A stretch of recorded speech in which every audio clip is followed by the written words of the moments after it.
అందరికీ నమస్కారం. నేను మీ ఆయుర్వేద డాక్టర్ చిట్టిపొట్ల మధుసూదన శర్మని. మనం ఈ వీడియోలో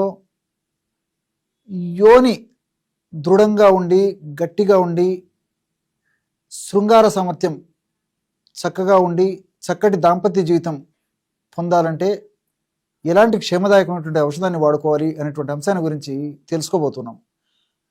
సర్వసాధారణంగా దేహధర్మాల్లో భాగంగా మనకు తెలుసో తెలియకో కొన్ని రకాలైన పొరపాట్ల వల్ల ఇతర కారణాల వల్ల జబ్బులు రావడం సహజం.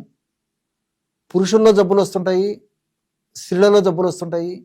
మరి పురుషుల్లో జబ్బులు వచ్చినప్పుడు ఎక్కువ శాతం మంది మరి జబ్బు వచ్చినటువంటి వాళ్ళే బాధపడుతుంటారు. అదేవిధంగా స్త్రీలలో కూడా మరి వారికి సంబంధించినటువంటి జబ్బులు వచ్చినప్పుడు ఎక్కువ శాతం వరకు వాళ్ళ వరకే పరిమితం అయిపోయి వాళ్ళే బాధపడుతుంటారు. అతి కొద్ది శాతం మందిలో ఆ యొక్క ప్రభావము మరి భాగస్వామి దగ్గర లేకపోతే కుటుంబం మీద పడేటువంటి అవకాశం ఉంటుంటుంది. కాబట్టి ఎక్కువ శాతం మంది వాళ్ళే పరిమితమయ్యి ఇబ్బంది పడేటువంటి సమస్యలే చాలామంది ఎదుర్కొంటుంటారు. మరి కొన్ని రకాల సమస్యలు అయితే పురుషులకు ఉంటే ఆ యొక్క ప్రభావము స్త్రీల మీద పడి ఆ స్త్రీలు మానసికంగా కొన్ని ఇబ్బందులకు గురయ్యేటువంటి పరిస్థితి ఏర్పడుతుంది. స్త్రీలకు ఆ సమస్య ఉన్నప్పుడు ఆ యొక్క ప్రభావము పురుషుల మీద పడేసి భాగస్వామి మీద పడి ఆ యొక్క ప్రభావం వల్ల మరి భాగస్వాములు కూడా పురుషులు కూడా ఇబ్బంది పడేటువంటి పరిస్థితి ఏర్పడుతుంటుంది. అలాంటి సర్వసాధారణటువంటి సమస్యల్లో స్త్రీలలో యోని లూజుగా ఉండడం అనేటువంటి సమస్య. సర్వసాధారణంగా యోని లూజుగా ఉండడం అనేటువంటి సమస్య కొన్ని కారణాల వల్ల కలుగుతుంటుంది. అంటే పోషకాహార లోపం ఉన్నటువంటి స్త్రీలలో యోని లూజుగా ఉంటుంది. అంటే మరి శృంగారానికి సమాయత్తమవుతారు, అంగస్తంభన బాగుంటుంది, స్త్రీల యొక్క సహకారం బాగుంటుంది. కానీ ఆ సంభోగ కార్యక్రమంలో పురుషాంగాన్ని యోనిలోకి ప్రవేశింపజేసినప్పుడు మరి అతి త్వరగా వీళ్ళకి ఎలాంటి సంతృప్తి లేకుండానే ఆ పురుషాంగము యోనిలోకి ప్రవేశించి మరి చాలా అసంతృప్తికి లోనైపోతారు. మరి ఆ యొక్క శృంగార కార్యక్రమాలను కూడా ఎటువంటి చక్కనైనటువంటి తృప్తి కూడా ఇద్దరికి కూడా కలగపోయేటువంటి పరిస్థితి ఏర్పడుతూ ఉంటుంది. అంతేకాకుండా కొంతమందిలో ఎక్కువగా కాన్పులు కావడం వల్ల కూడా ఆ యొక్క యోని భాగంలో యొక్క కండరాలు బలహీన పడిపోవడం చేత ఆ యొక్క ప్రభావం చేత మరి ఆ స్త్రీ పురుషులు ఇరువురు దాంపత్యంలో పాల్గొన్నప్పుడు ఎలాంటి సంతృప్తి కూడా ఉండదు. ముఖ్యంగా పురుషులకు ఎలాంటి సంతృప్తి కూడా ఉండకపోవడం చేత ఆ యొక్క ప్రభావం చేత ఇద్దరు కూడా బాధపడేటువంటి పరిస్థితి ఏర్పడుతూ ఉంటుంది. ఇంకొంతమందిలో మరి కాన్పు సమయంలో గర్భవతులకి కాన్పు సమయంలో ఎపిసియాటమీ అని చెప్పేసి యోని భాగంలో చిన్న ఆపరేషన్ చేస్తారు.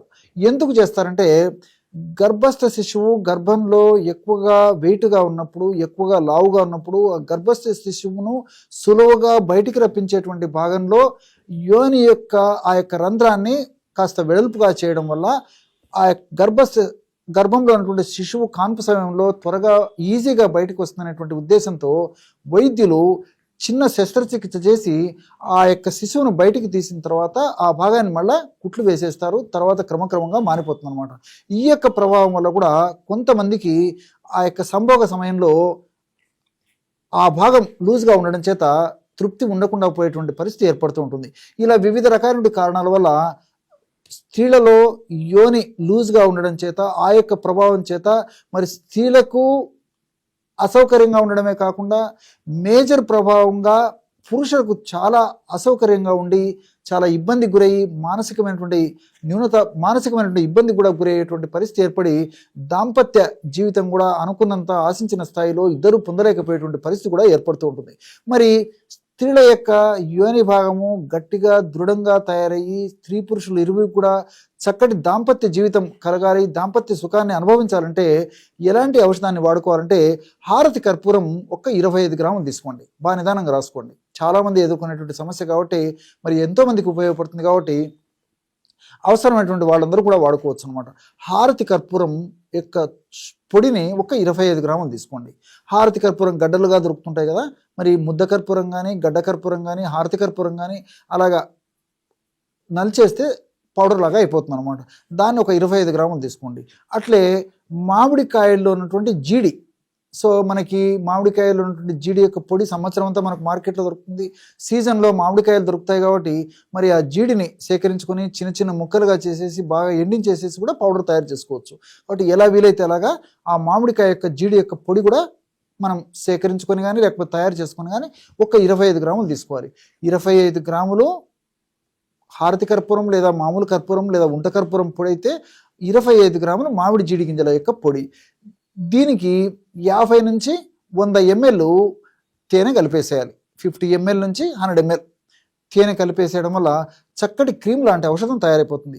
ఈ క్రీమ్ లాగా తయారైనటువంటి ఔషధాన్ని ఒక గాజు సీసాలో నిల్వ ఉంచుకొని రోజు ఒక్కసారి ఉదయం కానీ మధ్యాహ్నం కానీ సాయంత్రం కానీ రాత్రి కానీ స్త్రీలకి ఎప్పుడు సమయం ఉండి కన్వీనియంట్గా ఉండి అనుకూలంగా ఉంటుందో ఆ సమయంలో వేలుతో తగినంత ఆ యొక్క క్రీమును తీసుకొని యోని భాగంలో అప్లై చేసి 1 గంట తర్వాత తుడిచేస్తుండాలన్నమాట. ఇంతే.